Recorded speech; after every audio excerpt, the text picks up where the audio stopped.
Government is considering legal options where Russian President Vladimir Putin's warrant of arrest is concerned. Of course, you'll know that the International Criminal Court wants him arrested, and we know as well that he's very likely to come through to Johannesburg in August for the BRICS meeting. Underway at the moment, there's a BRICS meeting in Cape Town, that is of the foreign ministers, and a little earlier today our International Relations Minister Naledi Pandor spoke, and she was quite clear that a decision is yet to be made on exactly how this issue plays out, that our government is looking at the legal implications of arresting him or not, which is a slightly different message to what we heard a couple of days ago, talk of diplomatic immunity.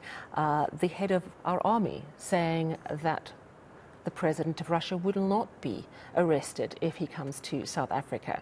eNCA's Ayesha Ismail is at that BRICS preparatory meeting, and she joins us now from Cape Town. Hello, Ayesha. So lots been going on today. Give us a brief summary, and I know that you have a guest as well.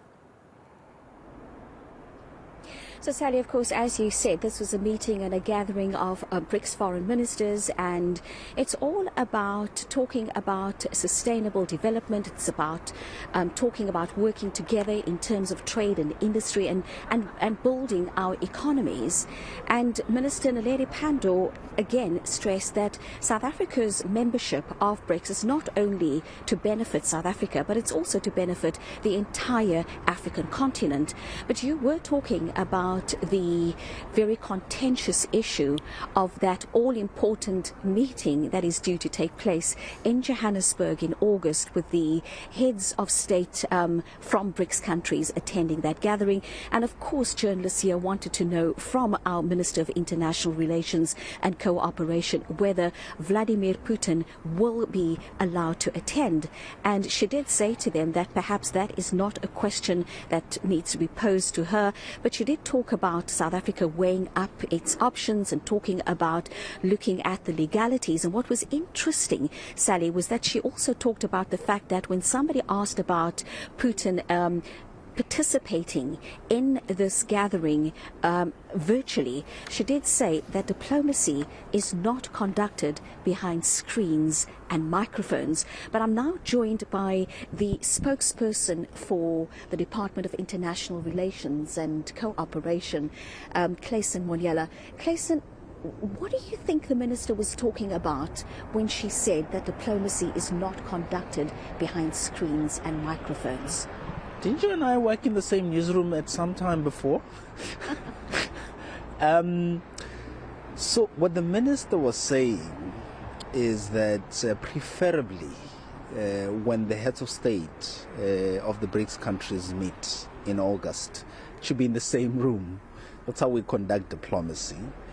And of course, the matter of the warrant issued by the ICC is firmly on the table. As you know, Cabinet has appointed an interministerial committee led by the Deputy President to process that file.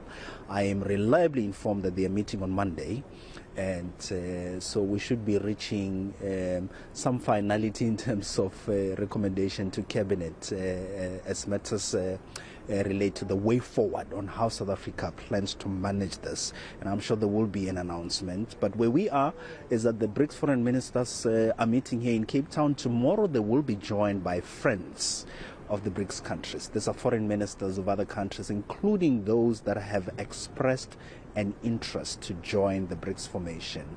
The UAE foreign minister is in town, Saudi foreign minister is in town, Bangladesh and other countries. About 12 or 15 of those will be here to meet with the BRICS foreign minister. So we're quite excited because the possibility of the expansion of BRICS in whatever shape or format that eventually takes speaks to the impact, the influence, the strategic nature of the BRICS formation, and how the Global South in particular has found its voice through BRICS. And this is why you have so many countries now expressing an interest to be part of the movement called BRICS. So, Clayson, I know that you are a former journalist, and yes, we did work in the same newsroom. If you were to explain to ordinary South Africans South Africa's role in BRICS and how we as ordinary South Africans will benefit from our membership. what would that be? If I can just use a practical example of something we're currently battling with or dealing with as a country, the energy crisis that we're currently dealing with. Load shedding is a problem for everyone. The BRICS New Development Bank, which South Africa co-owns with the other BRICS countries, has agreed to fund some of the projects meant to deal with the energy crisis in this country that we are battling with. That's one way of tangibly demonstrating the benefit of South Africa belonging to the BRICS formation that translates into a direct benefit for the men and women in the street, because once we solve this energy problem and end load shedding, all of us, the economy and my grandmother in the village will benefit. Clayson, thank you very much for your time. And Sally, that was Clayson Monyela from DIRCO being very diplomatic in his answers. And I'm just wondering, coming back to the whole question of whether Vladimir Putin will be attending that summit in Johannesburg in August, I'm just wondering whether they won't perhaps have that summit in another BRICS country. Yes, and this seems to be the issue that's being discussed. And clearly it's happening, as Clayson Monyela said, it's not going to happen in front of a television screen. There's a lot going on behind the scenes. But we're seeing, I was speaking to an analyst yesterday, the compromise, and this is a compromise put forward, I understand, by Thabo Mbeki, that it moves to Mozambique or even to China, so that South Africa is not faced with this conundrum where there are going to be dire consequences no matter what we do. Are you picking anything up? Because I heard earlier Naledi Pandor was saying it's not happening in Cape Town, it's happening in Johannesburg. Was she making a point, do you think? Now, I think, Sally, that the BRICS meeting of heads of state was meant to be held in Durban, and it has been moved to Johannesburg. And I think she just wanted to make it very clear that that meeting will be taking place in Johannesburg.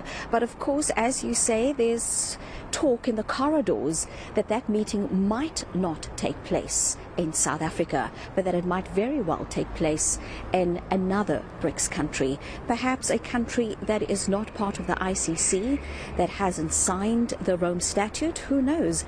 And as Clayson said, we'll have to wait until next week to find out what will come out of those behind closed doors meetings. Yes, indeed. And certainly, though, it seems the narrative has changed from talk of diplomatic immunity and we won't arrest Putin, now saying we're looking at the legal ramifications. Clearly, something is happening behind the scenes on this issue. And thank you so much for bringing us up to speed on that foreign BRICS ministers meeting happening today in Cape Town. Senior reporter Ayesha Ismail there. Well, let's stay with this issue in a way, because it's the implications of the Russia matter that is having an impact on our economy. Breaking records for all the wrong reasons. That's our rand at the moment.